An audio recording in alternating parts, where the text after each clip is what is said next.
கிறிஸ்துவுக்குள் பிரியமானவர்களே, ஆண்டவராய் இயேசு கிறிஸ்துவின் நாமத்தில் எனது அன்பின் வாழ்த்துக்களை நான் தெரிவித்துக் கொள்கிறேன்.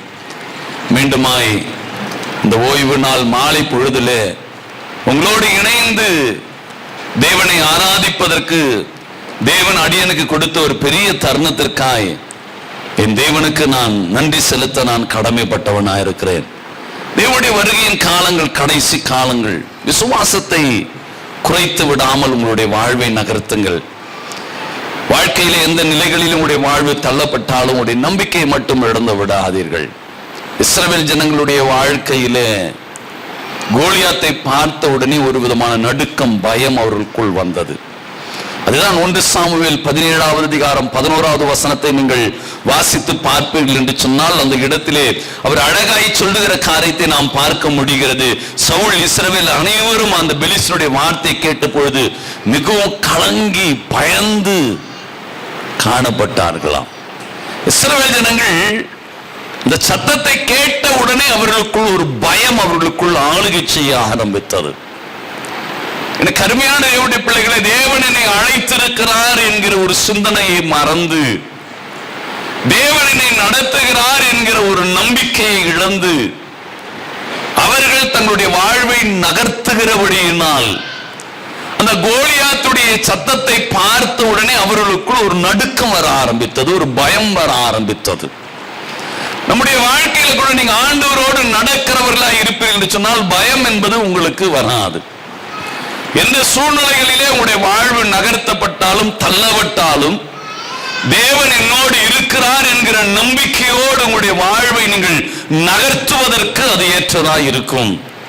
எனக்கு அருமையான தேவனுடைய பிள்ளைகளே, ஆகவே நீங்கள் எந்த சூழ்நிலைகளிலும் ஆண்டவரோடு இருக்கிறதை பாருங்க.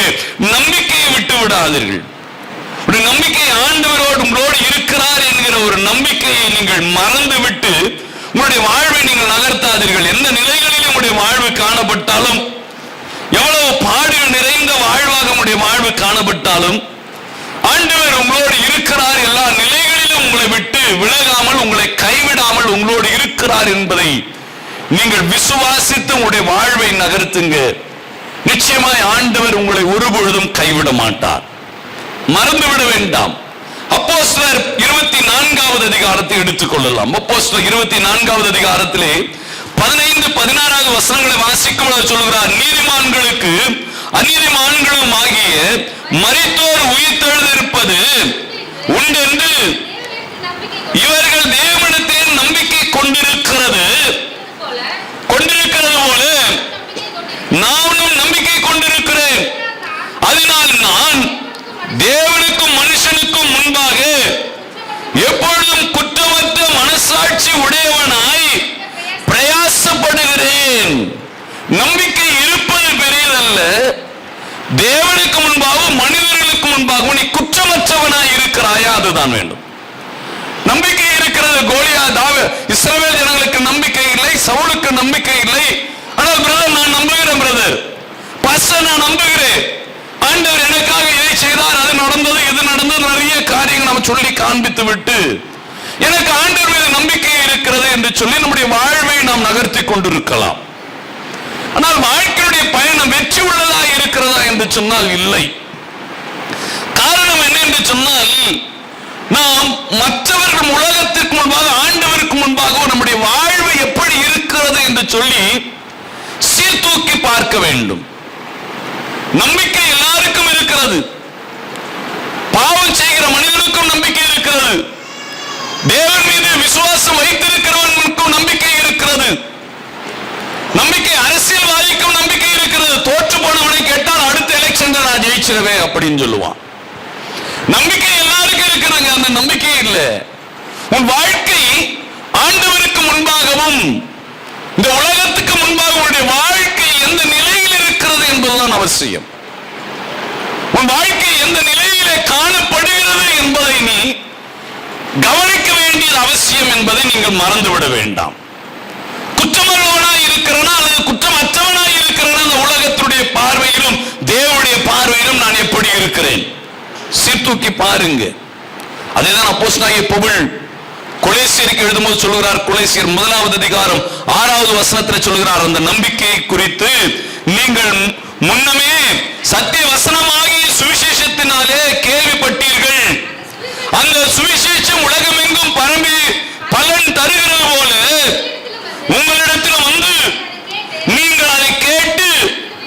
தேவ கிருபையை சத்தியத்தின்படி அறிந்து கொண்ட நாள் முதல் அது உங்களுக்குள்ளும் பலன் தருகிறதாய் இருக்கிறது.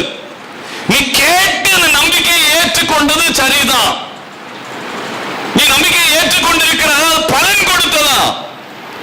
நம்பிக்கை உனக்குள்ள வந்துச்சு. ஆலயத்துக்கு போய் நம்பிக்கை வந்துச்சு, ஒரு அற்புதத்தை செய்தார் நம்பிக்கை வந்துச்சு, ஒரு அதிசயம் நடந்தது, நோய் சுகமாச்சு, இல்ல கண்ணீர் தொலைச்சாரு, எல்லாம் சரி, எல்லாம் நடந்ததெல்லாம் சரி.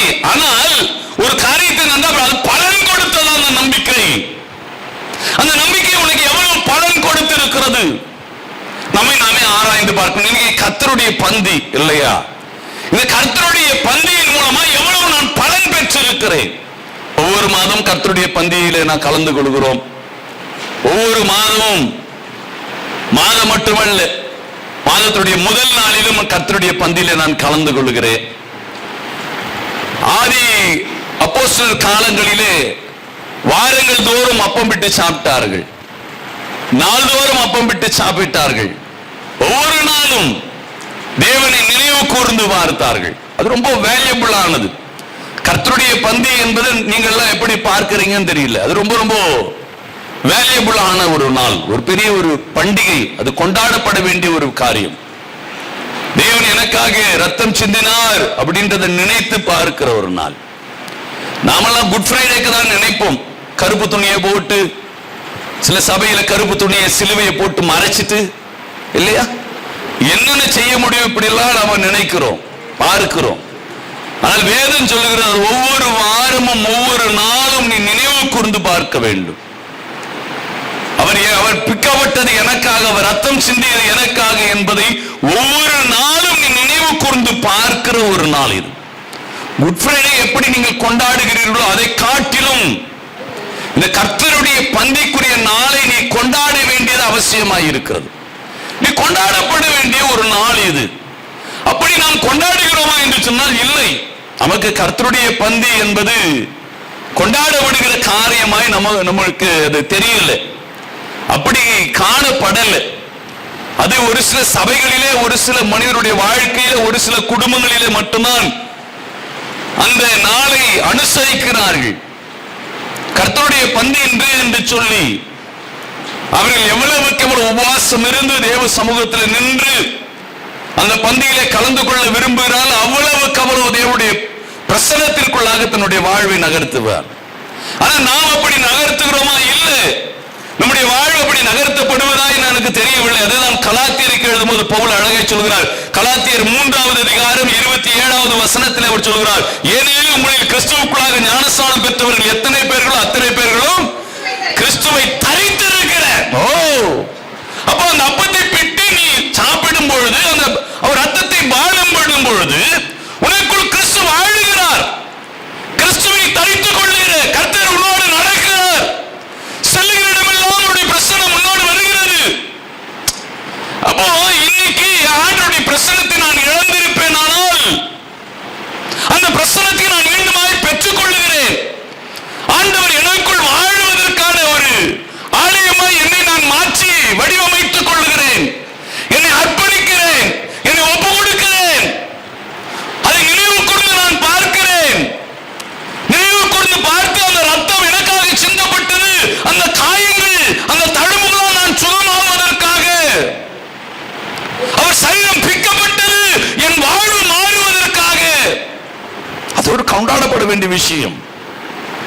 ஆண்டவர் இன்னைக்கு நான் வந்து வெறுமையாய் வந்திருக்கிறேன்.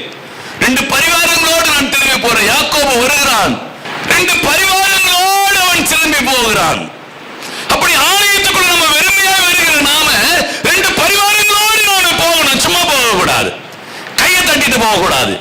ஒவ்வொரு ஓய்வு நாளும் கர்த்தருடைய பந்தி நாள் மட்டுமல்ல, ஒவ்வொரு ஓய்வு நாளும் என்னை நான் பலப்படுத்திக் கொள்ளணும். இப்போ எலக்ட்ரிக்கல் பைக், எலக்ட்ரிக்கல் கார் எல்லாம் வந்துடுச்சு இல்லையா? அந்த காரை பயன்படுத்துவாங்க. அந்த கார் இத்தனை கிலோமீட்டர் வரைக்கும் ஒரு முறை சார்ஜ் பண்ணிட்டா இத்தனை கிலோமீட்டர் வரைக்கும் அந்த வாகனம் இயக்கலாம் அப்படின்னு சொல்றாங்க. அப்படி ஒவ்வொரு ஓய்வு நாளும் நீங்க சார்ஜ் பண்ணிக்கிறீங்க. சார்ஜ் பண்ணி 6 நாள் ஓடுகிறீங்க. உலகத்தில் தீங்கு அணுகாதபடி, பாவம் அணுகாதபடி, நன்மைகள் வாழ்க்கையில் சூழ்ந்து கொள்ளுகிற வண்ணமாக, தீமைகள் நாம் விலகி ஒரு ஆசீர்வாதத்தை பெற்றுக் கொள்கிற ஒரு வாழ்வாக நான் உருமாற்றம் செய்து கொண்டு நான் என் வாழ்வை நான் நகர்த்துகிறேன். அந்த சார்ஜ் பண்ணிக்கிற ஒரு நாள், ஓய்வு நாள் என்பது, கர்த்தருடைய பந்தி என்பதுதான். இழந்த அந்த பலனை, இழந்த அந்த ஜீவனை நான் மீண்டுமாய் பெற்றுக் கொள்ளுகிறேன். அப்படின்னு சொன்னால் இந்த நாள் என்பது பரிசுத்த ஆவியை நான் பெற்றவனாய், கிறிஸ்துவை தரித்தவனாய், எங்கிருந்து போகும்பொழுது என்னை காணக்கூடாது, ஆண்டவரை காணணும். பார்க்கிறவர்கள், பிரதர் உங்ககிட்ட ஏதோ ஒரு மாற்றம், சிஸ்டர் ஏதோ ஒரு மாற்றம், என்ன ஒண்ணும் இல்லை, கர்த்தர் என்னோடு இருக்கிறார், அவ்வளவுதான். ஒரு மாற்றங்களை காண்பிக்கிற வண்ணமாக உங்களுடைய வாழ்வை சீர்படுத்துகிற ஒரு நாள். நாம் இதை உணர்றதில்லை, நம்ம அனைவருக்கு இது தெரியறதில்லை, இது புரியறதில்லை. எத்தனை கர்த்தருடைய பந்தியை குறித்து செய்தியை கேட்டாலும், எத்தனை விதமாய் ஆவிக்குரிய சத்தியங்களை கேட்டாலும், எத்தனை ஓமருக்கு கொடுத்தாலும், பிரதர் இப்படி செய்யுங்க, சிஸ்டர் வீட்டுல ஃபேமிலி பிரேயர் பண்ணுங்க, ஜெபியுங்க, வேதம் வாசிங்க, ஓமருக்கு கொடுக்கறாங்க. சத்தியத்தை கேட்கிற, சத்தியத்துல வளரல, டெஸ்ட் வச்சு பாக்குறாங்க. டீச்சர் மந்த்லி டெஸ்ட் இந்த மாசம் நடத்துறது, எப்படி மாணவன் ஒழுங்கா படிச்சிருக்கான பார்க்கலாம், அவனுக்கு புரிஞ்சிச்சா பார்க்கலாம் அப்படின்னு சொல்லி ஒரு மந்த்லி டெஸ்ட் வைப்பாங்க. மந்த்லி டெஸ்ட்ல ஃபெயில் ஆன உடனே அவனுக்கு ஹோம்வொர்க் கொடுப்பாங்க. இதுல ஃபெயில் ஆயிட்டாக்கா நீ எக்ஸாம்ல அடுத்த ஆண்டு அடுத்த வகுப்புக்கு நீ போக மாட்டே என்பது கிடையாது. இது ஒரு சுய பரிசோதனை. அப்படிதான் சபைகள் என்ன செய்கிறது, விசுவாசிகளுக்கு சில பரிசோதனைகளை வைக்கிறது, சில பரிசோதனைகளை கொடுத்து, இப்படி படிக்க வேண்டும், இப்படி நீ இருக்க வேண்டும், இப்படி வேதம் வாசிக்கணும், வீட்டில் இப்படி குடும்ப ஜெபம் பண்ணணும், இப்படி பண்ணாதான் ஐயா நான் ரட்சிக்கப்பட்ட இத்தனை ஆண்டுகள் ஆனது, அபிஷேகிக்கப்பட்ட இத்தனை ஆண்டுகள் ஆனது, ஆனால் மாற்றங்கள் இல்லை, ஏன் எனக்கு இந்த பாடுகள், ஏன் இந்த உபத்திரங்கள், உடனே ஃபெயில் ஆயிருக்குன்னு தெரிஞ்ச உடனே ஹோம்வொர்க் கொடுப்பாரு. உடனே பாஸ் வந்து விசாரிச்சுட்டு என்ன சொல்லுவாங்க, அப்படிலாம் பாஸ் வந்து விசாரிக்கிறாங்களான்னு எனக்கு தெரியாது, நம்ம ஊழியத்தில் ஒவ்வொரு வீடியும் அப்படிதான் போய் நம்ம விசாரிக்கிறோம். உடனே குடும்ப ஜெபம் நடக்குதா, வேதம் வாசிக்கிறீங்களா, உடனே உங்களுடைய ஆவிக்குரிய காரியங்களை எந்த விதத்தில் நீங்கள் எழுதிருக்கிறீங்கன்னு பார்த்து அதுக்கு ஒரு ஹோம்வொர்க் கொடுப்பாங்க. அதை செய்கிறவர்கள் வெற்றி பெறுகிறார்கள், செய்யாதவர்கள் தோல்வியை சந்திக்கிறார்கள். அப்போ ஒவ்வொரு ஓய்வு நாட்களிலும் நான் என்னை வளர்த்துக் கொள்ளுகிறது தான் சபை என்பது. கர்த்தருடைய பந்தி என்பது இழந்த அந்த ஜீவனை நான் மீண்டுமாய் பெற்றுக் கொள்ளுகிற ஒரு நாள் என்பதை நாம் அறிந்து கொள்ள வேண்டும். அதை நான் பெற்றுக் கொண்டிருக்கிறேன் என்கிற சிந்தனையோடு நம்முடைய வாழ்வை நாம் நகர்த்தக்கூடியவர்களாக இருக்க வேண்டும். அதுதான் 1 பேதுரு 3வது அதிகாரம் 21வது வசனத்தில் சொல்கிறார், அதற்கு ஒப்பனையான ஞானஸ்நானமானது மாம்ச அழுக்கை நீக்குதலாயிராமல் அது தேவனை பற்றும் நல்மனசாட்சியின் உடன்படிக்கை, அக்ரிமெண்ட் போடுகிறது. கர்த்தருடைய பந்தி என்ன, ஒரு அக்ரிமெண்ட் போடு, உன்னோடு ஒரு பேலன், ஒரு சார்ஜ் உனக்கு போட்டுறோம். நம்ம சார்ஜ் ஏறிச்சா அப்படின்னு போன்ல சார்ஜ் போட்டு பார்க்கிறோம், எத்தனை % இருக்கிறது, இன்னும் கொஞ்ச நேரம் போடலாமே, ஃபுல் ஆயிட்டம் சார்ஜ் அப்படின்னு சொல்லி பார்த்து அது முழுமையாய் சார்ஜ் ஏற்றிக் கொள்ளுகிறோம். அப்போ அக்ரிமெண்ட் எப்படி நான் போட்டு இருக்கிறேன், அப்படி போட்டு இருக்கிறேன் அப்படின்ற ஒரு சிந்தனை நமக்குள்ள வேண்டுங்க. கர்த்தருடைய பந்தி என்பதுதான் ஆண்டவரோடு போடுகிற ஒரு அக்ரிமெண்ட் இல்லையா? ஆண்டவரோடு நான் ஒரு அக்ரிமெண்ட் போடுறேன்.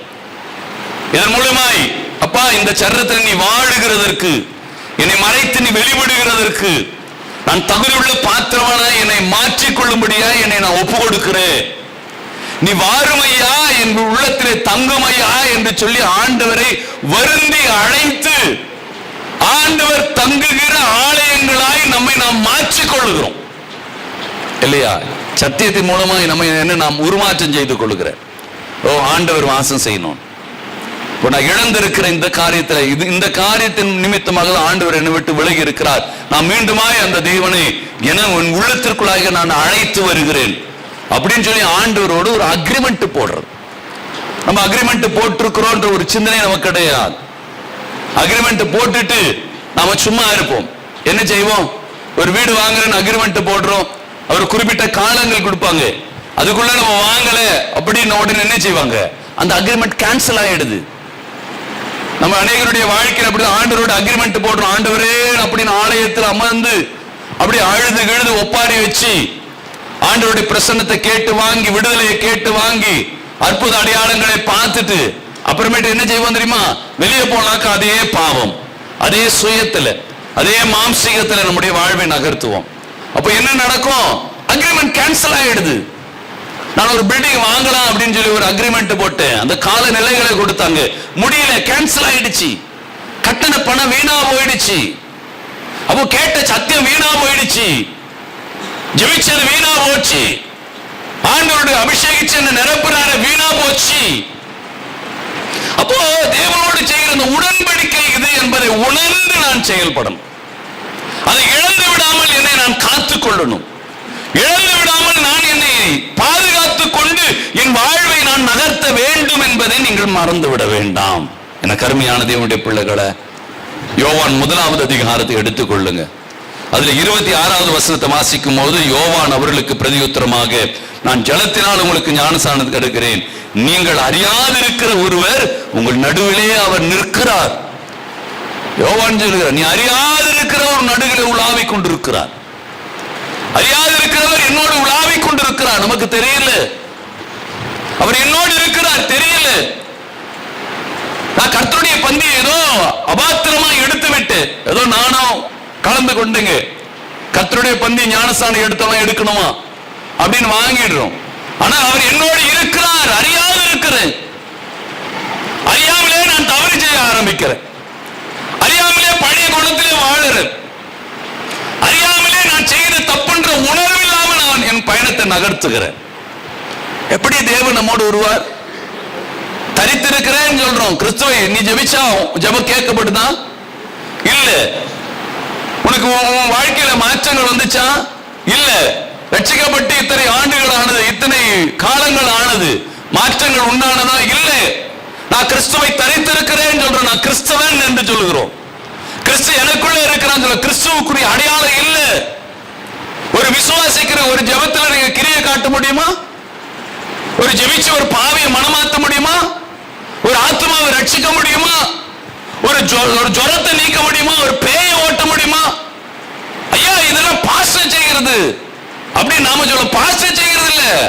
மார்க் 14வது அதிகாரம் 17, 18வது வசனத்தில் சொல்லப்படுகிறது, விசுவாசினால் நடைபெறும் அடையாளங்கள், என் நாமத்தினால் பிசாசுகளை துரத்துவார்கள். யார் துரத்துறது?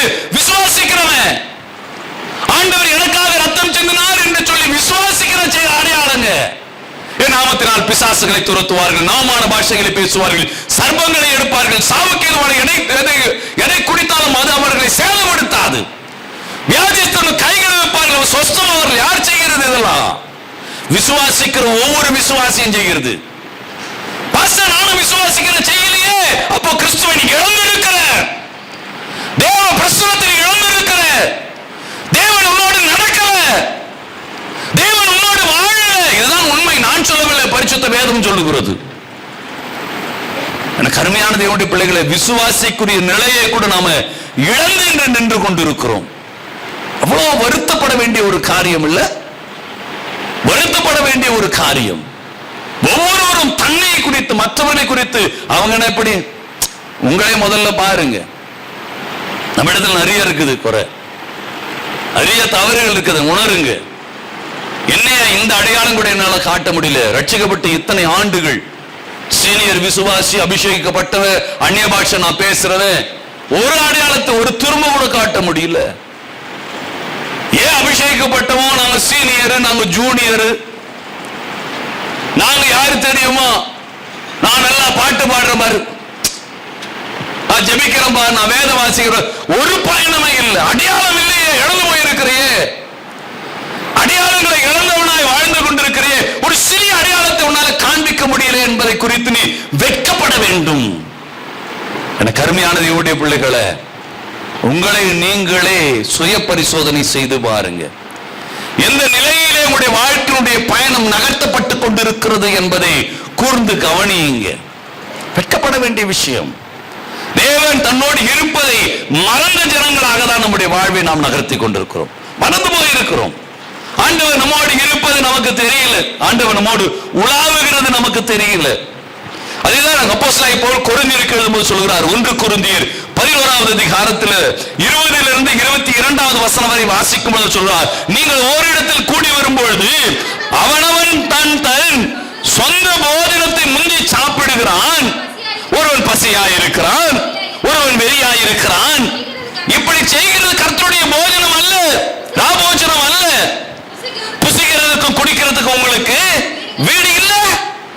சபையா கிடைச்சிச்சு. பவுல் உனக்கு கதையை சொல்லல, உன்னை திட்டுறாரு பார்த்து. உனக்கு வேற இடம் கிடைக்கல, சாப்பிடணும், வேற எங்கன்னா போய் சாப்பிடுயா. உன் வயிற்றுக்கு நிரப்பிக்கணும், வேற எங்கன்னா போ. இது ராபோஜனம் இல்லை, இது ராபோஜனம். இது வெறியா சாப்பிடுறதுக்கும் முந்தி சாப்பிடுறதுக்கும் நானும் கலந்துக்கணும்னு சொல்றதுக்கும் இல்ல இல்ல இல்ல இல்ல. இது ராபோஜனம், இது ராபோஜனம். இதுக்கு வரமுறை இருக்குது. இப்படிதான் சாப்பிடணும், இப்படிதான் பங்கு பெறணும்னு இருக்குது, இப்படிதான் உன்னை இணைச்சிக்கணும்னு இருக்குது. நாம் அப்படி இல்லை. ராபோஜனத்துல பங்கு பெறுகிற காரியமே வேற மாதிரி இருக்குது. கடமைக்காக யாரோ சொன்னாங்கன்றதுக்காக, யாரோ ஒருத்தர் கேட்கிறாரையோ பாஸ்டர் கணக்கு கேட்பாங்கன்றதுக்காக, ஏன் இன்னைக்கு வரல அப்படின்னு ஒரு போன் வேற அடிச்சிடுறாரு பாஸ்டர். அதுக்கு வேற இல்ல, வேலை வெட்டி இல்லாம அவர் வேற போன் அடிக்கிறார். போன் அடிச்சாக்கா நம்ம ஐயோ இவரா அப்படின்ற கூட்டங்களும் இருக்குது. பாஸ்டருக்கு ஒன்றும் இல்லை, நீ கணக்கு கொடுக்கணும். அவர் வேலையை அவர் கம்ப்ளீட் பண்றார், அவ்வளவுதான். அவர் வேலையை அவர் கம்ப்ளீட் பண்ணிட்டு அவரு போறார்.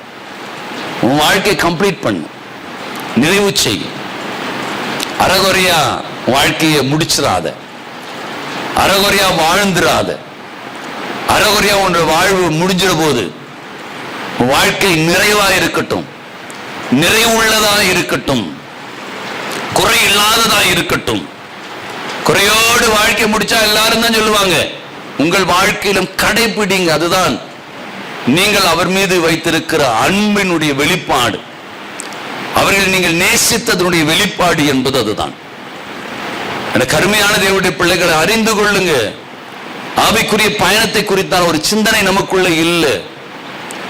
ஏதோ ஒருவன் வெறியா சாப்பிடுறான், ஒருவன் பசியில சாப்பிடுறான். அப்படி சாப்பிடுகிற ராபோஜனம் கிடையாது. அவர் பவுல் அதை தான் இன்னும் அழகா சொல்கிறார். புசிக்கிறதுக்கும் குடிக்கிறதுக்கும் உங்களுக்கு வீடுகள் இல்லையா?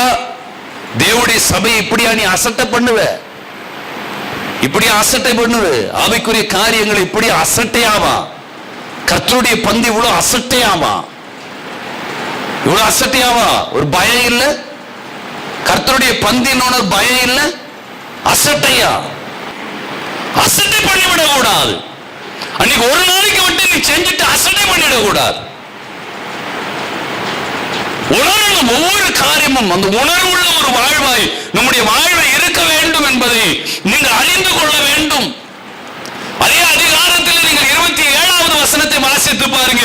இப்படி இருக்க எவன் அபாத்திரமாய் கர்த்தருடைய அப்பத்தை புசித்து அவருடைய பாத்திரத்திலே பானம் பண்ணுகிறானோ அவன் கர்த்தருடைய சரீரத்தையும் ரத்தத்தையும் குறித்து குற்றமுள்ளவனாய் இருப்பான். அபாத்திரமாய் போஜனம் பானம் பண்ணுகிறவன், அதை உணராது இருக்கிறவன், அவன் குற்றமுள்ளவனாய் மாறிடுவான். உணருங்க, இன்னைக்கு உணருங்க. இது எனக்காக என் பாவம் கழுவப்பட்டதற்காக உணருங்க. உணரல நீ குற்றமுள்ளவனாதான் உன் வாழ்க்கை இருக்கும். வாழ்க்கை குறையாதான் இருக்குங்க. நீ என்ன செஞ்சாலும் வாழ்க்கை அப்படியே குறையாவே இருக்கும். ஏதாவது ஒரு விதத்துல குறை இருக்கும். குறை உள்ளவனாவே உன் வாழ்க்கை இருக்கும். குறை இல்லாத குறைதான், குறையாதான் இருக்கும் வாழ்க்கை. ஏதாவது நிறைவே இருக்காது. ஏதாவது ஒண்ணு இல்லை, குறை இருந்தனே இருக்கும். எவ்வளவுதான் செய்தாலும் பிரதர், என்னதான் ஓடுறாலும் பாஸ்டர், அது குறையாவே இருக்குது. அது கம்ப்ளீட் ஆக மாட்டுது, நிறைவாக மாட்டுது. அது வெற்றி பெற முடியல. ரொம்ப முயற்சிக்கிற நிறைய பேருக்கு சப்போர்ட் பண்ண குறையாவே இருக்கு, குறையாக தான் இருக்கும். அதை உணராம நீ பங்கு பெறும் பொழுது வாழ்க்கையில மாற்றங்கள் வராது. அது குறையாதான் இருக்கும். புரிந்து கொள்ளுங்க. அது குறையான ஒரு பயணமாக தான் அது காணப்படும். அதிலே 31வது வசனத்தை வாசித்து பாருங்க. நம்மை நாமே நிதானிப்போமானால் அறிந்தால் நாம் நியாயம் தீர்க்கப்படும். நாம் நியாயம் தீர்க்கப்படும். அவர் சொல்கிறார், நம்மை நாமே நிதானித்து அறிந்தோமானால், அறிந்தால் நாம் நியாயம் தீர்க்கப்பட மாட்டோம். அதை உணர்ந்தால் நீ நியாயம் தீர்க்கப்பட மாட்டே, நீ குற்றவாளியாய் காணப்பட மாட்டே, குறையா வாழ்க்கை இருக்காது. அப்போ நான் உணர்ந்ததாக பங்கு பெறணும்.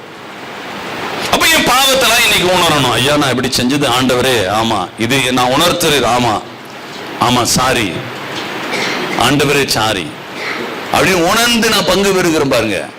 அப்போ நான் குற்றவாளியாய் குறை உள்ளவனாய் என் வாழ்க்கை இருக்காது, நிறைவுள்ள ஒரு வாழ்வாய் இருக்கும்.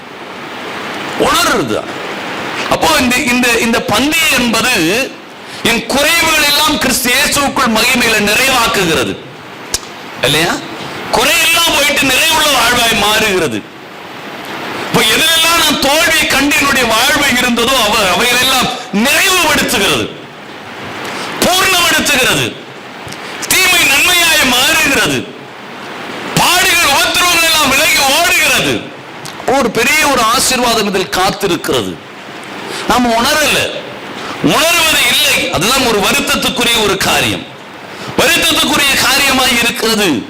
எனக்கு அருமையான தேவனுடைய பிள்ளைகளே, நம்முடைய வாழ்க்கையுடைய பயணம் எப்படிதான் ஓடுகிறது. வாழ்க்கையுடைய பயணம் ஏதாவது ஒன்று சாப்பிட்டு ஓடலாம் அப்படிதான் நினைச்சான். ஏதாவது சாப்பிடணும் அப்படிதான் இல்ல? ஏசா அப்படிதான், ஏதாவது சாப்பிடணும், கூடு கிடைச்சா போதும், சாப்பிட்டா போதும். இல்ல சேஷ்ட புத்திர பாகத்தை இழந்தான், ஆஸ்தியை இழந்தான், அவனுக்குரியதை இழந்தான். ஏதாவது ஒண்ணு சாப்பிட்டா போதும், பங்கு பெற்றா போதும், கூடு கிடைச்சா போதும், இழந்தான். எங்களுக்கு காடு இல்லையா? இஸ்ரவேல் ஜனங்கள் அப்படிதான் முறுமுறுத்தார்கள். சாப்பிடுறதுல அவனுக்கு குறியா இருந்தது தவிர அழைச்சி ஆண்டவர் நம்மை நடத்துகிறது மேல கவனம் இல்லை. கர்த்தருடைய பந்தி, ஐயோ நான் கூட வந்துட்டேன் பாரு, அப்படி இல்லை. நோக்கம் என்ன? அது வேணும் இல்ல? அதனுடைய வெளிப்பாடு என்ன? அது எந்த பாதையில் நடத்துகிறது? அந்த தெளிவு வேணும் இல்லையா? எனக்கு காடு கிடைச்சா போடும் நினைச்சான், வயிற்று ஒப்பிக்க தான் பார்த்தான். கறி சாப்பிடணும், உனக்கு ஏதாவது ஒண்ணு சாப்பிடணும். நானும் கர்த்தருடைய பந்தியில கலந்து கொள்ளணும். கியூவா நின்று 4 பேர் பார்க்கிற மாதிரி கர்த்தருடைய பந்தியில கலந்துட்டு என்ன நடந்தது? கானான சுதந்திரித்துக் கொள்ளலையே இல்லையா? கானான சுதந்திரித்துக் கொள்ளல, சாப்பிடணும் இல்லையா? சர்பம் சொல்லுதோ ஆண்டவர் சொல்றாரு, பாவக்கனியை நான் சாப்பிடணும், ஏதுனே நான் இழந்துடணும், வயிறு ரொம்பணும், அவ்வளவுதான். அப்படிதான் நம்ம ஏதாவது ஒரு பங்கு பெறணும், கடமைக்கு கணக்குக்கு. அது எவ்வளவு பெரிய ஒரு பண்டிகை, அது எவ்வளவு பெரிய ஒரு அந்த பந்தி, அது எவ்வளவு ஒரு மாற்றங்களை உண்டாக்குகிற இடம், அது எவ்வளவு ஒரு திருப்புமுனை அந்த இடத்துல நிகழ்கிற காரியம். அது அப்படி திருப்புமுனை நிகழ்கிற கலந்து கொள்வது கிடையாது. அதான் ஒரு பெரிய ஒரு வருத்தத்துக்குரிய காரியம். எனக்கு அருமையான தேவனுடைய பிள்ளைகளே, அது திருப்புமுனை நிகழ்கிற ஒரு காரியம் என்பதை நீங்கள் உணர வேண்டும். நீங்கள் உணர்ந்து அப்படிதான் நீங்கள் பங்கு பெற வேண்டும் என்பதை நீங்கள் மறந்து விட வேண்டாம். அதுதான் யோவான் 16வது அதிகாரத்திலே 32வது வசனத்தை வாசிக்கும் போது சொல்றாரு, இதோ நீங்கள் சிதறுண்டு அவர்களும் தன்னுடைய இடத்திற்கு போய் என்னை தனியே விடும் காலம் வரும், அது இப்பொழுது வந்திருக்கிறது, ஆனாலும் நான் தனித்திரேன், பிதா என்னோடு கூட இருக்கிறார். எல்லாரும் தனித்து விடப்படுகிற ஒரு காலம் வந்துடுச்சு. எனக்கு எல்லாரும் விட்டு விலகுற ஒரு சூழ்நிலை. நீ யாரையும் நம்பி இருக்கலாம், அவங்க இருக்கிறாங்க என்ன பாத்துக்கோங்க, இவங்க அவங்க எல்லாம் விட்டுட்டு ஓடுற ஒரு சூழ்நிலை இருக்குது. எல்லாரும் விட்டுட்டு ஓடிடுவாங்க. நீ நினைக்கிற அவங்க இருக்கிறாங்கயா, ஓ எனக்கு படிப்பு இருக்குது, எனக்கு வசதி வாய்ப்புகள் இருக்குது, ஓ நான் சேர்த்து வச்சு இருக்கிறேன், பேங்க் பேலன்ஸ் இருக்குது, ஓ என்னுடைய ஞானம் இருக்குது, சொத்து இருக்குது, எல்லாம் விட்டு உன்னை விட்டு நீ தனியே விடுகிற ஒரு காலம் இருக்கிறது. எல்லாம் நல்லா யோசித்து பாருங்க. வழக்கிடையே ஒரு மீன்களை கொடுத்தார் ஒரு பெரிய ஒரு தொழில் அதிபர், விட்டுட்டு வந்தவன், ஆண்டவரே இவையெல்லாம் வேண்டாம் நீதான், அவன் கூட விட்டுட்டு போயிட்டான். அற்புதம் கண்டா விட்டுட்டு போயிட்டான். அவர் மூலமாய் வசனத்தை கேட்ட விட்டுட்டு போயிட்டான். அவர் மூலமா அற்புதங்களை கண்ட விட்டுட்டு போயிட்டான். ஆனால் ஆண்டவராய் இயேசு கிறிஸ்து சொல்கிறார், எல்லாம் என்னை விட்டுட்டு போற ஒரு காலம் வருதுயா, அது இப்பொழுது வந்திருக்குது, ஆனால் நான் தனியா இல்லை, என் பிதாவோடு இருக்கிறேன். உலகத்துல எல்லாம் நம்மளை விட்டு போயிடுங்க, ஆனா தேவன் நம்மோடு இருக்கிறார் பாருங்க, அதுதான் நிலை. மரணமே என்ன சந்திச்சுன்னு வச்சுங்களேன், என் கூட என் மனைவி, என் பிள்ளைங்க, என் பெற்றோர்கள், என் உடன்பிறப்புகள், என்னை சார்ந்தவர்கள் யாரும் வரமாட்டாங்க. நான் தனியாக விட்டுப்பட்டு, அப்போ எனக்கு ஆண்டவர் தான், இப்போ எனக்கு ஆண்டவர் தான். இந்த புரிதல் எனக்கு வேண்டும். அப்ப கர்த்தருடைய பந்தி வேல்யூபிளா இல்லையா? ரொம்ப வேல்யூபிள். இதெல்லாம் என்னை விட்டு விலகிடும், இதெல்லாம் என்னை விட்டு ஓடிடும். இந்த இடங்கள்ல எல்லாம் ஒரு மாற்றங்கள் வந்து என்னை தனியா விடுகிற ஒரு காலம் வரும். வருவான், வசதி வாய்ப்புக்காக ஒரு வருவான், பதவிக்காக வருவான், புகழ்ச்சிக்காக ஒருவன் வருவான், பலன் இருக்குது வருகிறான். ஆனா இதெல்லாம் இழக்கும் பொழுது இவன்லாம் ஓடிடுவான் என்னை விட்டுட்டு. ஆனால் இவன் ஓடினாலும் நான் தனியா இல்லை, என் ஆண்டவரின் பிதா என்னோடு இருக்கிறார் என்று ஆண்டவராகிய இயேசு கிறிஸ்து சொல்லுகிறார். அப்போ உலகத்திலே நாம் நம்புகிறது, நாம் சார்ந்திருக்கிறது எல்லாம் நம்ம விட்டு விலகி ஓடக்கூடியதுதான். என்னோடு நிலையாய் இருக்கிறது யாரு? ஆண்டவர் பிரசன்னம் மட்டும்தான். அப்போ இந்த கர்த்தருடைய பந்தி வேல்யூபிளா இல்லையா?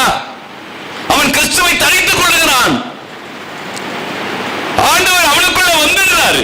அந்த சரீரத்தை நான் உட்கொள்ளும் பொழுது, ரத்தத்தை நான் பானம் பண்ணும் பொழுது இல்லையா, அவன் கிறிஸ்துவை தரித்து இருக்கிறான். அப்ப ஆண்டவரோடு இருக்கிற வாழ்க்கை தான் உண்மையானது, நிஜமான வாழ்க்கை அதுதான். நீ படிச்சுட்டு ஆண்டவர்கிட்ட கேட்கிறப்ப, ஆண்டவர் எனக்கு இந்த வேலையை கொடுங்க, நான் வாழ்ந்துருவேன், உனக்கு ஊழியம் செஞ்சிருவோம்பா, எனக்கு சொகத்தை கொடு, இதெல்லாம் நம்ம ஒரு வியாபாரம் பேசுறது. ஆண்டவரோடு இருக்கணும்னு மட்டும் நினையுங்க, ஆண்டவரோடு வாழணும்னு நினையுங்க, உங்க வாழ்க்கை சாட்சியா மாறிடும். யோபுடைய வாழ்க்கையை பார்த்தீங்களா? யோபுடைய வாழ்க்கை நல்ல வசதி வாய்ப்பான வாழ்க்கை. வசதி வாய்ப்பை சார்ந்தவன் இல்லை, அவன் ஆண்டவரை சார்ந்திருந்தான். அப்படி ஆண்டவரோடு நடக்கிறவனா இருந்தான். அதனாலதான் அவனுடைய வாழ்க்கையிலே பிள்ளைகள் எல்லாம் இறந்தாங்க, மிருக ஜீவன் இழந்தது, ஆசைகள் இழந்தது, சரத்துடைய ஆரோக்கியம் இழந்தான். எல்லாத்தையும் இழந்தாலும் அவன் தேவனோடு நடந்தான், தேவனோடு வாழ்ந்தான். ஆகவேதான் இழந்ததை அவனால் இரட்டிப்பாக பெற்றுக்கொள்ள முடிந்தது. அவன் விசுவாசம் தோய்ந்து போகவில்லை. எனக்கு அருமையான தேவனுடைய பிள்ளைகளை, ஆண்டவரோடு இருக்கிற வாழ்க்கை தாங்க நிஜம். ஆண்டவரோடு நான் இருக்கணும்னாக்க இந்த கர்த்தருடைய பந்தி ரொம்ப அவசியம், ரொம்ப முக்கியம். நமக்கு தெரியறது இல்லை, அதோட வேல்யூ தெரியறது இல்லை. அது வேல்யூ தெரியுமா? நமக்கு தெரியாது. அதோட மதிப்பு நமக்கு தெரியல. தெரியாத நம்முடைய வாழ்வை நம்ம நகர்த்தி கொண்டிருக்கிறோம் என்பதை நீங்கள் மறந்து விட வேண்டாம். எல்லாம் நாம் உணராத இருக்கிறோம். ஒரு வேதனை அளிக்கக்கூடிய காரியம். அந்த தேவன் என்னோடு இருக்கிறாரா பாடுகள் சமயத்துல, அப்போதான் தேடும், ஆண்டவரே வாங்கப்பா, இப்படி ஒரு கஷ்டம் வந்துடுச்சு, இப்படி ஒரு நஷ்டம் வந்துடுச்சு, என் பிள்ளைக்கு இது, என் குடும்பத்துல இது, ஆண்டவரே வாங்க அப்படின்னு கேட்போம். ஆனா எல்லாம் இருக்கும்போது ஆண்டவரை தேடுவோமா? தேட மாட்டோம். எல்லாம் இருக்குது. இன்னைக்குதான் ஞாயிற்றுக்கிழமை இல்ல, கோயிலுக்கு தானே போறோம், அங்கதான் போய் ஜெபிக்க போறோமே, குடும்ப ஜெபம் காலில் விட்டுடு, அப்படிதான் விட்டுரும் இல்ல ஞாயிற்றுக்கிழமை இல்ல. ஆண்டவர் அதையும் பார்க்கிறாரு இல்ல, ஆண்டவர் பார்க்கிறார். எனக்கு அருமையானது எப்படி பிள்ளைய மறந்துடாதீங்க. ஆவிக்குரிய பயணத்தை அசட்டை பண்ணிடாதீங்க. ஆவிக்குரிய வாழ்வு நீ அசட்டை பண்ணுகிற காரியம் அல்ல. அந்த கர்த்தருடைய பந்தி அசட்டை பண்ணுகிற காரியம் இல்ல, அது வேல்யூபிள். இழந்ததெல்லாம் எனக்கு திரும்ப அதை கொடுக்கக்கூடியது, இழந்ததை எல்லாம் எனக்கு மீட்டு கொடுக்கக்கூடிய ஒரு காரியம் அது. அதுதான் யோவான் 8வது அதிகாரத்திலே நீங்கள் 29வது வசனத்தை வாசிக்கும் பொழுது அவர் சொல்கிறார், என்னை அனுப்பினவர் என்னுடனே கூட இருக்கிறார், பிதாவுக்கு பிரியமானவைகளை நான் எப்பொழுதும் செய்கிறபடியால் அவர் என்னை தனியே விட்டு விடவில்லையா. எப்போ ஆண்டவர் கூடவே இருக்கிறாரு? பிதாவுக்குரியதை எப்பொழுதும் செய்கிறபடியினால். அவர் அழகாய் சொல்லுகிற காரியம் அதைதான். அவர் என்னை தனியே விடுகிறது இல்லை, எப்பொழுதும் அதை செய்கிற அவருக்கு பிரியமானவைகளை நான் எப்பொழுதும் செய்கிறபடியால். அப்போ ஆண்டவர் என்னை விட்டு அவர் போகக்கூடாதுன்னு நான் என்ன செய்யணும்? இன்னைக்கு கர்த்தருடைய பந்தி நான் கலந்து கொண்டேன், இன்னைக்கு ஆண்டவர் என்னோடு வந்தவர் மற்ற நாள்ல வரணும், நான் என்ன செய்யணுமா? அவருக்கு பிரியமானவைகளை அவன் செய்கிறபடியால் அவனோடு கர்த்தர் இருப்பார். ஆண்டவராக இயேசு கிறிஸ்து சொல்றாரு, அவருக்கு நான் பிதாவுக்கு நான் பிரியமானவைகளை நான் செய்கிறபடினா அவர் என்னை தனியா விடல, அவன் எப்போதும் என்னோட இருப்பாரு. அப்போ ஓய்வு நாள் மட்டும் கிறிஸ்தவனாக இருக்கிறது இல்ல, எப்பொழுதுமே நான் கிறிஸ்தவனா இருக்கணும்னாக்கா அப்போ தேவனுக்கு பிரியமானவைகளையே செய்யுங்க. எப்பொழுதும் ஆண்டவருக்கு இது பிரியமா அதை செய்யுங்க. ஆண்டவருக்கு இது பிடிக்குங்க, ஐயோ அது பிடிக்காதுங்க, நான் அப்படி செய்யக்கூடாதுங்க, நான் அப்படி நடந்து கொள்ளக்கூடாது, அப்படி நான் பேசக்கூடாது, அப்படி என் குணம் அப்படி இருக்கக்கூடாதுங்க, இது ஆண்டவருக்கு பிரியம் இல்லைங்க, ஐயோ சாரி, ஐயோ நாங்களாம் கிறிஸ்தவங்க. அப்படி அவருக்கு பிரியமானவைகளே நீ செய்து கொண்டிருக்கும் பொழுது ஆண்டவர் உன்னை தனியா விட்டுற மாட்டான், எங்க போனாலும் ஆண்டவர் உன்னோட வருவார். நீ நீ தனியாவே இருக்க மாட்டேன். ஆண்டவர் இயேசு கிறிஸ்து அந்த உலகத்துல எல்லாரும் என்னை விட்டு போயிட்டாலும் நான் தனியா இல்ல, ஆண்டவர் என்னோடு இருக்கிறார் அப்படின்னு சொன்னார் இல்லையா? அப்ப உலகத்துல எல்லா நிலையும் மாறிட்டாலும், எனக்கு ஆஸ்திகளை இழந்து, வேலையை இழந்து, மிருக ஜீவனை இழந்து, ஆரோக்கியத்தை இழந்து, எல்லாம் இழந்தாலும் நான் தனியா இல்ல, என் ஆண்டவர் என்னோடு இருக்கிறார், நான் தோற்ற மாட்டேன், நான் ரெட்டிப்பாய் மீண்டுமா நான் பெற்றுக்கொள்வேன். எப்போ அந்த கான்பிடன்ட் வருகிறதுனாக்கா, எப்போது ஜெயமாய் மாறுகிறது என்று சொன்னால் அந்த வாழ்வு ஆண்டவருக்கு பிரியமானவைகளை நாம் செய்யும் பொழுது எப்பொழுதும் ஆண்டவருக்கு பிரியமானவைகளையே நீங்க செய்யுங்க. எதை செய்தாலும் அந்த ஆண்டவருக்கு பிரியமா பாருங்க. நான் இப்படி நடக்கிறதுக்கு முன்னாடி அவசரப்பட்டு ஐயோ இதை செஞ்சிட்டேனே அப்படிலாம் சொல்லாதீங்க. ஐயோ நான் அவசரப்பட்டு அப்படி செய்யாதீங்க. ஒரு காரியம் செய்யறதுக்கு முன்னாடி ஆண்டவரே ஸ்தோத்திரம், இது சரியா அப்படின்னு கேளுங்க. கேட்டு செய்யுங்க, தப்பே கிடையாது. ஒரு 2 நிமிஷம் தாமதம் வணக்கம் ஆண்டவரே அப்படி சொல்லிட்டு கேட்டுட்டு செய்யுங்க.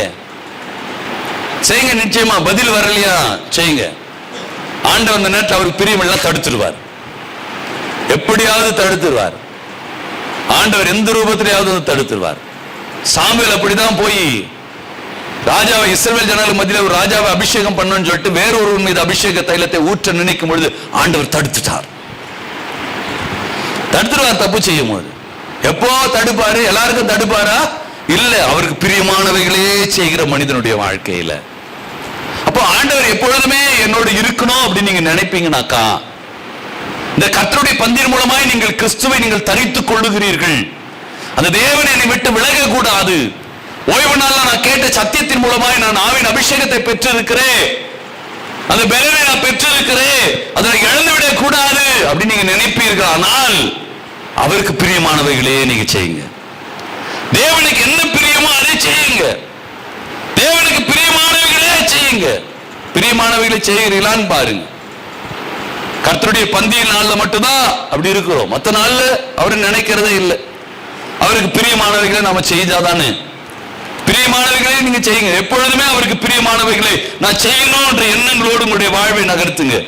அதான் அப்போஸ்தலனாகிய பவுல் தீமோத்தேயுக்கு எழுதும்போது அவர் சொல்லுகிறார், 2 தீமோத்தேயு 3வது அதிகாரம் அதில் 4வது வசனத்தில் அவர் சொல்லுகிறாரு, துரோகிகளாயும் துணிகரம் உள்ளவர்களாயும் இருமாப்புள்ளவர்களாயும் வேத பிரியராய் இராமல் சுகபோக பிரியராயும் இருக்கிறாங்க. நம்ம தேவ பிரியராய் இருக்கணும். தேவ பிரியரா, சுகபோக பிரியர். அதுல சுகம் இருக்குதா? அதுல ஒரு பெருமை இருக்குதா? அதுல பெருமை வேணும், அதுல புகழ்ச்சி வேணும் நமக்கு, இல்லையா? தேவ பிரியரா, தேவனுக்கு பிரியமா இருக்கணும். தேவனுக்கு பிரியமாக தான் உங்களுடைய வாழ்வு இருக்கணும். தேவனுக்கு பிரியமா நீங்க நடக்கிறீங்களான்னு பாருங்க. தேவனுக்கு பிரியமா உங்களுடைய வாழ்வை நகர்த்துறீங்களான்னு பாருங்க. தேவனுக்கு பிரியமாக தான் நீங்க இருக்கணும். தேவன் உங்களோடு இருக்கணும் நீங்க நினைச்சா நீங்க தேவனுக்கு பிரியமா இருங்க. தேவனுக்கு பிரியமானவைகளை செய்யுங்க. இது தேவனுக்கு பிரியமான பார்த்து செய்யுங்க. இல்லைனாக்க உங்களுடைய வாழ்க்கையில தேவன் உங்களோடு நடக்க முடியாது. தேவன் உங்கள் வாழ்வோடு உங்கள் பயணிக்க முடியாது. தேவன் உங்கள் ஜெபத்தை கேட்க முடியாது. பலன் கிடைக்காது, ஆசீர்வாதம் கிடைக்காது, நன்மைகள் கிடைக்காது. நான் கை தட்டிட்டு மட்டும் போயிடுவேன். சர்ச்சைக்கு வரும், கை தட்டிட்டு பாட்டு பாடிட்டு நாங்களாம் சர்ச்சைக்கு போயிட்டு வந்தோம். பக்கத்து வீட்டுக்காரர் கேட்பாங்க, என்ன ஞாயிற்றுக்கிழமை கோயிலுக்கு போலியா? அவங்களுக்காக தான் நம்ம சர்ச்சைக்கு வரோம். பக்கத்து வீட்டுக்காரன் கேட்டுக்கூடாது, நான் ஓய்வு நேரம் போகாத இருக்கிற அப்படின்னு கேட்டுக்கூடாது. அதனாலதான் நம்ம சர்ச்சைக்கு வரும். ஆண்டவரை அறிந்து கொள்ளணும், கிறிஸ்துவை தரித்தவனாய் மாறணும். வரல நான் எவ்வளவு ஒரு வருத்தம் இல்ல, எவ்வளவு ஒரு அவமான சின்னங்களாய் நாம் இருக்கிறோம்ல. ஆனா நாமெல்லாம் ஆண்டவர்கிட்ட வியாபாரம் பேசுறோம். ஆண்டவரே எனக்கு இதை கொடுங்க, ஆண்டவர் அதை கொடுத்தா நான் இதை செய்வேன். ஜீவனே கொடுத்துட்டாரு, ரத்தத்தை சிந்தினாரு, சரீரத்தை பிச்சு கொடுத்தாரு, ரத்த ஜீவனே கொடுத்தாரு. இதுக்கு மேல என்ன பிடுங்கணும் அவர்கிட்ட? இன்னும் பிடுங்கி எடுத்துக்கணும்னு நினைக்கிறோம். இன்னும் அவர்கிட்ட என்ன நடக்குது? எல்லாத்தையும் பிடுங்கணும்னு நினைக்கிறோம். நான் என்ன செய்யணும்? கர்த்தாவை சொல்லும்படியேன் கேட்கிறேன் அப்படின்ற ஒரு மனப்பான்மை இருந்துச்சு பாருங்க. அதனால அவனை எடுத்து பயன்படுத்த முடிஞ்சிச்சு. கர்த்தாவை சொல்லும்படியேன் கேட்கிறேன், நீர் என்ன செய்ய சித்தமாக இருக்கிறீர். பவுலும் சாம்பலும் வேல்யூபிளா இருந்தாங்க வேதத்துல. ஏன் அப்படின்னா அவருடைய அர்ப்பணிப்பு அப்படி. ஆனா நம்முடைய அர்ப்பணிப்பு அர்ப்பணிப்பு ஒண்ணுனாக்கா அவர்கிட்ட பறிக்கிறது நிறைய 100. அதை கொடு ஆண்டவரே, இதை கொடு ஆண்டவரே, இது என்ன அது என்ன. புரிந்து கொள்ளுங்க, ஆவிக்குரிய பயணத்துல அறிந்து கொண்டு உங்களுடைய வாழ்வை நகர்த்த வேண்டும், மறந்து விட வேண்டாம். அதுதான் யூதா எழுதின பொதுவான நிருபத்தை எடுத்துக்கொள்ளலாம்.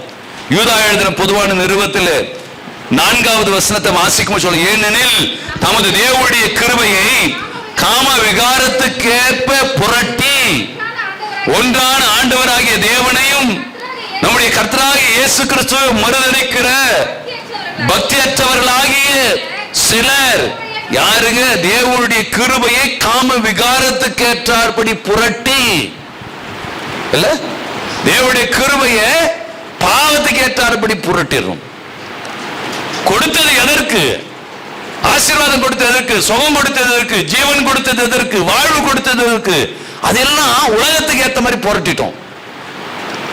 ஆண்டவருடைய சித்தம் நிறைவேறதுக்காக, சாட்சியாய் வாழறதுக்காக, 4 பேர் முன்னாடி ஆண்டவரை மகிமைப்படுத்துவதற்காக.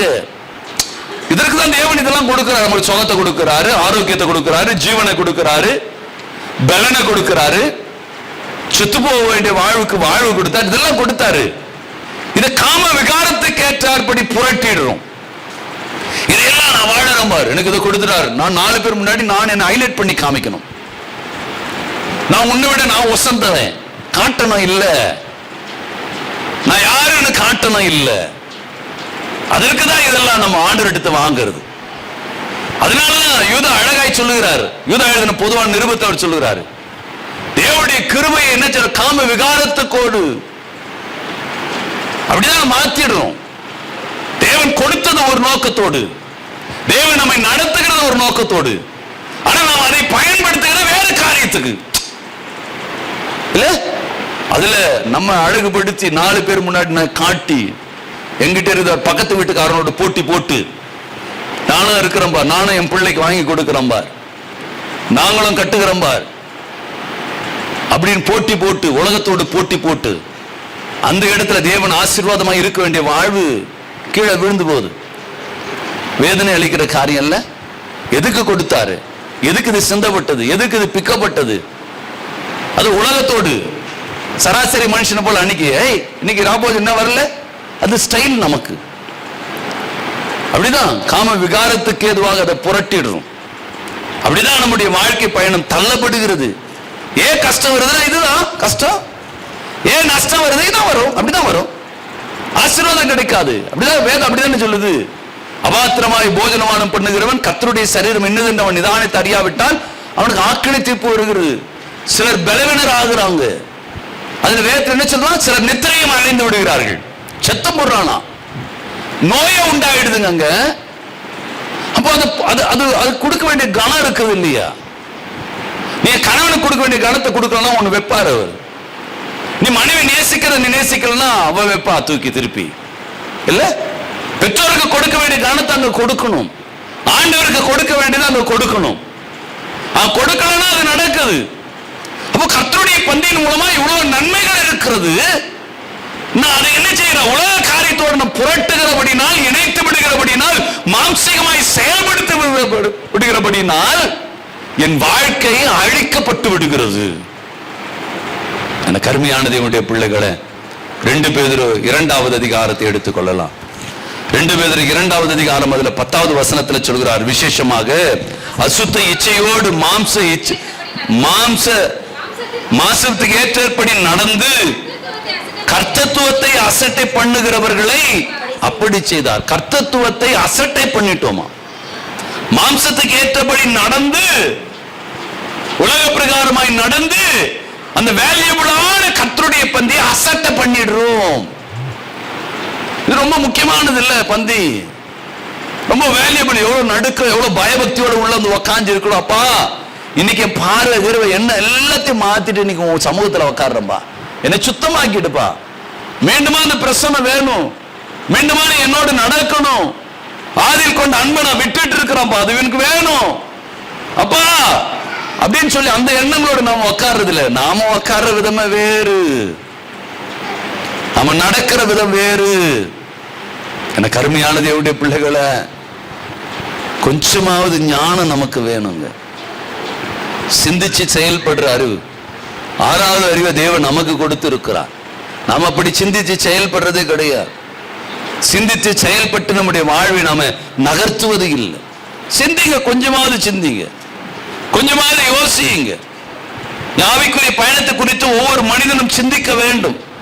அதுதான் யோவான் 8வது அதிகாரம் 16வது வசனத்தில் அவர் சொல்லுகிறாரு, நான் நியாயம் தீர்த்தால் என் தீர்ப்பு சத்தியத்தின்படி இருக்கும், ஏனெனில் நான் தனித்திருக்கவில்லை, நானும் என்னை அனுப்பின பிதாவும் இருக்கிறோம்.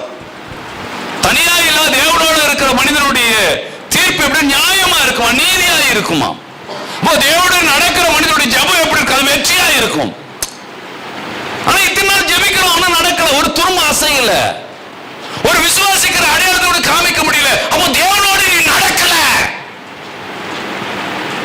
அப்போ வாழ்க்கையில தேவனை நீ இழந்துதான் வாழ்ந்து கொண்டிருக்க கிறிஸ்தவனாய் நம்ம வேஷம் மாட்டின்னு இருக்கிறோம். தேவனோடு நாம நடக்கல. தேவனோடு நடந்தா உன் தீர்ப்பு வேற மாதிரி இருக்கும், உன் ஜெபம் வேற மாதிரி இருக்கும், உன் பதில் வேற மாதிரி இருக்கும், உனக்கு நடக்கிற நன்மைகள் வேற மாதிரி இருக்கும். உலகத்துல எல்லாருக்கும் நடக்கிறது போல இல்ல, எனக்கு வித்தியாசமா இருக்கும், டோட்டல் டிஃபரெண்டா இருக்கும், முற்றிலும் வேறுபட்டதா இருக்கும். நேற்றைய பொழுதுல வீட்டில் நாங்கெல்லாம் பேசி கொண்டிருக்கும் போது மகள் சொன்னா, அவருடைய வகுப்பறையில் அவளோடு இருக்கிற ஃப்ரெண்ட்ஸுங்கெல்லாம் எக்ஸாம் அப்படின்னு உடனே எல்லாரும் யாராவது போய் எக்ஸாம் கொடுக்கட்டும் முதல்ல, பின்பு நான் போறேன்னு எல்லாரும் இருப்பாங்களாம். இவன் மட்டும் முதல்ல போய் கொடுத்துட்டு வந்துருவாளாம். எக்ஸாம் போய் எல்லாம் பயந்துன்னு இருப்பாங்களாம். இவன் சிரிச்சுனே விளையாடினே போய் கொடுத்துட்டு வந்துருவாளாம். அரியற எல்லாம் முடிச்சுடுவான். என்ன செய்யற, என்ன நடக்குது, இவன் எப்படி படிக்கிறான் அப்படின்னு இவளை குறிச்சு ஆராய்ச்சி பண்ண ஆரம்பிச்சுட்டாங்க. ஏன் இதை சொல்றேன்னாக்கா, ஆண்டவரோடு நீங்க நடந்தீங்கன்னாக்க பயம் என்பதே வராது. ஏன்னா ஆண்டவர் என்னை தனியா விடல, நான் ஆண்டவரோடு இருக்கிறேன். அவருக்கு பிரியமானவைகளை நான் செய்கிறேன். அவருக்கு பிரியமானவைகளை நான் செய்கிறபடியினால் ஆண்டவர் என்னை தனியா விடவில்லை, என்னுடைய தீர்ப்பு நீதியா இருக்கும். அவர் சொல்லுகிற காரியம் தான், என்னுடைய தீர்ப்பு எப்படி இருக்கும், நான் நியாயம் தீர்த்தால் என்னுடைய தீர்ப்பு சத்தியத்தின்படி இருக்கும். அது அப்படிதான் இருக்கும், அது சாட்சியா இருக்கும். உலகத்துல எல்லாருக்கும் நடக்கிற மாதிரி இருக்காது.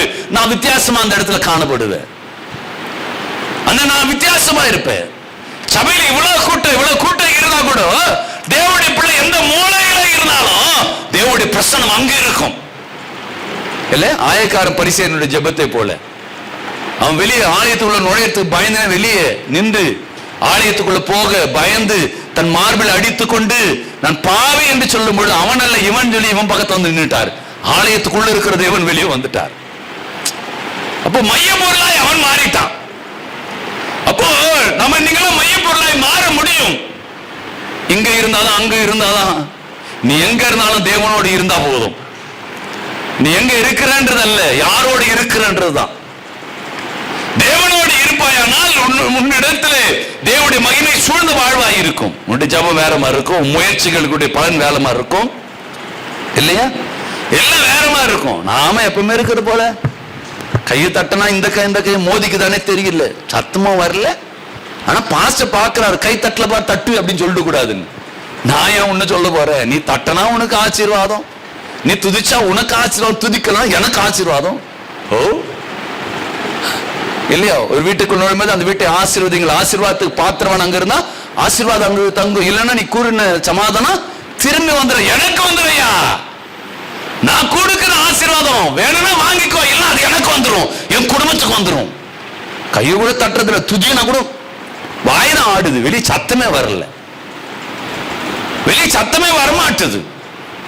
அது மாதிரி நிறைய பேர் நான் பார்த்தேன், சத்தம் வராம துதிச்சு சபைய ரெண்டா மாத்தி, ஓ ஆண்டவர் நிறுத்துவாருங்க சாட்சியா, ஆண்டவர் மாற்றுவாருங்க சாட்சியா. மாறுங்க, வித்தியாசமா இருங்க, வித்தியாசமா உங்களுடைய வாழ்வு இருக்கட்டும். அதுதான் யோவான் 5வது அதிகாரத்திலே 30வது வசனத்தை வாசிக்கும் பொழுது அவர் சொல்லுகிற காரியம் என்னவென்றால், நான் என்னுடைய சுயமாய் ஒன்றும் செய்கிறது இல்லை, நான் கேட்கிறபடியே நியாயம் தீர்க்கிறேன்.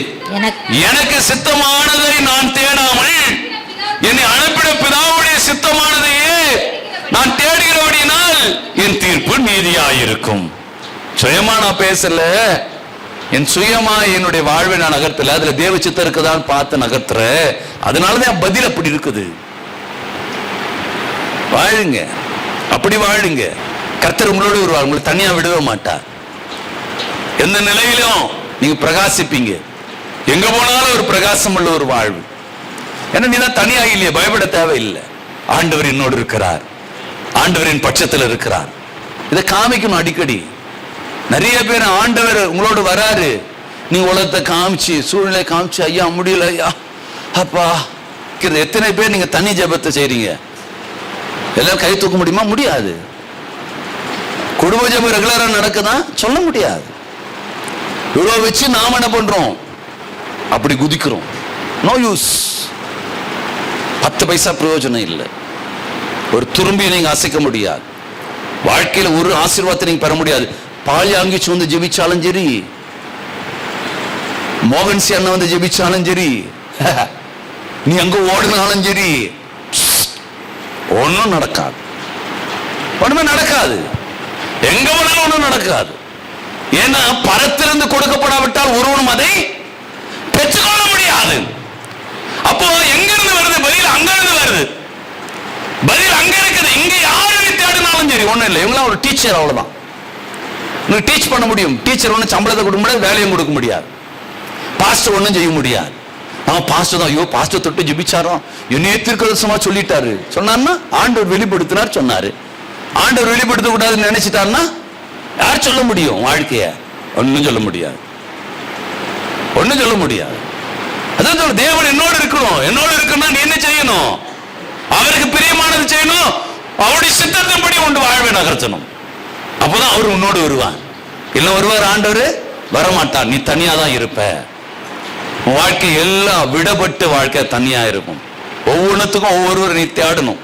ஒவ்வொன்றுத்துக்கும் ஒவ்வொருவர் நாடி ஓடணும். ஒவ்வொன்றுத்துக்கும் உன் வாழ்க்கையினுடைய பயணத்துல ஓடினே இருக்கணும். சுயமா முடிவு பண்ணி சுயமா ஓடி சவுல் என்ன செய்தான் பாருங்க, சிம்சோன் என்ன செய்தான் பாருங்க. ஒவ்வொருடைய வாழ்க்கையும் பாருங்க. சுயமா ஓடின வாழ்க்கையெல்லாம் பாருங்க. தேவனுக்கு இது சித்தமா இல்லையா, தேவனுக்கு பிரியமானதா இல்லையா அப்படின்னு பார்க்காம ஓடணும் வாழ்க்கையெல்லாம் பாருங்க. இதுதான் இன்னைக்கு நமக்கு நடக்குது. இல்ல கதை ஏன் கேட்கணும்? வேதத்தில் இருக்கிறவனை ஏன் பார்க்கணும்? நாமே அப்படிதான் இருக்கிறோம். நமக்கே நல்லா தெரியுது. எனக்கே அப்படிதான் ஒன்றும் நடக்க மாட்டுது. என்ன ஜெபிச்சாலும் என்ன போராடினாலும் ஒரு திரும்ப ஆசை இல்லை. எங்கெங்க குதிச்சு பார்த்தோம், எங்கெங்க தலையை கொடுத்து பார்த்தோம். பாஸ்டர் ஜெபிங்க, ஐயா தொடுங்க, அதுக்கு காணிக்கை கொடுத்து அதுக்கு அப்பாயின்மெண்ட் வாங்கி அதுக்கு பெருசா காணிக்கை கொடுத்தாதான் சில இடத்துல தலையில கை வைப்பாங்க. ஓ அப்படி நடக்குது வேலூர்ல. காணிக்கை கொடுக்காதவன் தலையெல்லாம் கை வைக்க மாட்டார் பாஸ்டர். எவ்வளவு மோசமா நடக்கு தெரியுமா? வசதி இருக்கணும். கார்ல வந்து அவங்கள பார்க்கிற பார்வை வேற, ஏழைங்க வந்து அவங்கள பார்க்கிற பார்வை வேற. ஆண்டவருடைய பார்வையில எல்லாம் ஒன்றுதான். புரிந்து கொள்ளுங்க. இன்னைக்கு ஆவிக்குரிய பயணத்தில் நான் இழப்பதற்கு காரணம் ஆண்டவரோடு நான் இல்லை. அதுதான். ஆண்டவர் உங்களோடு இருந்தால் போதுமேங்க. ஆண்டவரோடு நடக்கணும்னு நினைங்க. ஆண்டவரோடு வாழ்கிற வாழ்க்கை வேணும்னு நினைங்க. அதுதான் யோவான் 4வது அதிகாரத்திலே 34வது வசனத்தை வாசிக்கும் பொழுது அவர் சொல்லுகிற காரியம். இயேசு அவர்களை நோக்கி, நான் என்னை அனுப்பினவருடைய சித்தத்தின்படி செய்து அவருடைய கிரியைகளை முடிப்பதே என்னுடைய போஜனம், என் சாப்பாடு அதுதாங்க. எனக்கு ஆகாரம் அதுதான். நமக்கு ஆகாரம், எனக்கு காடை வேணும் இல்லையா, எனக்கு கூழ் இருந்தா போதும் அப்படின்னு நினைச்சு சேஷ்டபுத்திர பாகத்தை இழந்தான் பாருங்க. காடை வேணும்னு சொல்லி ஏதேனை இழந்தாங்க பாருங்க. கானானை இழந்தாங்க பாருங்க. பாவக்கனியை புசிச்சு ஏதேனை இழந்தாங்க பாருங்க. அப்படிதான் நமக்கு ஆகாரம் வேற. நம்முடைய ஆகாரம் எப்படியாவது அது வாங்கிடணும், எப்படியாவது இதை பெற்றிடணும், எப்படியாவது ஆண்டவரே இதை கொடுப்பீரா, இதை கொடுக்கத்தான் நான் அதை செய்கிறேன். உடனே வியாபாரம் பேசி அவர்கிட்டயே என்ன நினைச்சு அப்படிலாம் ஜெபிக்கிறோன்னு தெரியல. பயமாகுது. ஜெபனால என்னன்னு நமக்கு தெரிஞ்சாதானே. ஒண்ணு நமக்கு கத்து கொடுக்குறவங்க சரி இல்லையா, இல்ல நமக்கு புரியலையான்னு எனக்கு தெரியல. ஆண்டவர் அறிவார். எனக்கு அருமையான தேவனுடைய பிள்ளைகளை அறிந்து கொள்ளுங்க. ஆண்டவரோடு நடங்க. ஆண்டவர் உங்களோடு நடக்கணும். அந்த வாழ்க்கை தான் வெற்றுள்ள ஒரு வாழ்வாய் இருக்கும் என்பதை மறந்துவிட வேண்டாம். அதுதான் நீதிமொழிகள் 14வது அதிகாரத்தில் 32வது வசனத்தை வாசிக்கும்போது சொல்வார், துன்மார்க்கன் தன் தீமையிலே வாரிக்கொள்ளப்படுவான், நீதிமான் தன் மரணத்திலே நம்பிக்கை உள்ளவனாய் இருப்பான். மரணமே நேரிடுகிறதா இருந்தாலும் வெளிப்பட வெளிப்படுத்தின 12:11 சொல்றாரு பாரு, ஆட்டுக்குட்டி ரத்தத்தினால் சாட்சியின் வசனம் முற்றிலும் ஜெயிப்பான். எல்லாத்திலும் ஜெயம் வந்துடும். அவன் நீதிமான், ஆண்டவரோடு நடக்கிறான். ஆண்டவரோடு நடங்க. மரணமே நேரிடுகிறதா இருந்தாலும் அவன் ஜெயித்து விடுவான். பாடுகள் வருகிறதா இருந்தாலும் ஜெயித்து விடுவான். ஏனென்று சொன்னால் அவன் நம்பிக்கை ஆண்டவர் மீது, ஆண்டவர் அவனோடு இருக்கிறான். யோபுதான் உதாரணம், வேற யாரும் இல்லை. ஆண்டவர் அவனோடு இருக்கிறார். ஆண்டவர் இருக்கிறாரா என்னோடு? ஆண்டவர் என்னோடு நடக்கிறாரா? உங்களை நீங்களே பரிசோதித்துக் கொள்ளுங்க. உங்களை நீங்களே பரிசோதித்து பாருங்க. ஆண்டவர் நடக்கிறாரான்னு பாருங்க. அதுதான் எபிரேயருக்கு எழுதும்போது சொல்றார். எபிரேயர் 6வது அதிகாரம் 19வது வசனம் சொல்ற, அந்த நம்பிக்கை நமக்கு நிலையான உறுதியும் திரைக்குள்ளாக போகிற முதுமான ஆத்தும நங்கூரமாய் இருக்கிறது. அந்த நம்பிக்கை தான், அந்த ஆண்டவரோடு நடக்கிற அந்த வாழ்வு தான் எங்க அந்த பரத்துக்குள்ள, திரைக்குள்ள தேவனோடு என்னை அழைத்து போகிறது. இந்த கருமையான தேவனுடைய பிள்ளைகளை நடங்க ஆண்டவரோடு. கர்த்தருடைய பந்தியை அசட்டை பண்ணிடாதீங்க. கர்த்தருடைய பந்தி வேல்யூபிளா. இன்னைக்கு நீங்களாம் மாறுறீங்க. இன்னைக்கு உங்களுடைய வாழ்க்கை மாறுது. ஆண்டவர் உங்களோடு நடக்கிறார். இனிமேல் இந்த பந்தியில மூலமாய் ஆண்டவர் உங்களோடு வருகிறார். நீங்க கிறிஸ்துவை தரித்துக் கொள்கிறீர்கள். அவருக்கு பிரியமானதை செய்யுங்க. அவருக்கு சித்தமானதை அறிஞ்சு செயல்படுத்துங்க. ஆண்டவர் உங்களை தனியே விட மாட்டார். ஆண்டவர் எந்த சூழ்நிலை தனியே விட மாட்டார்.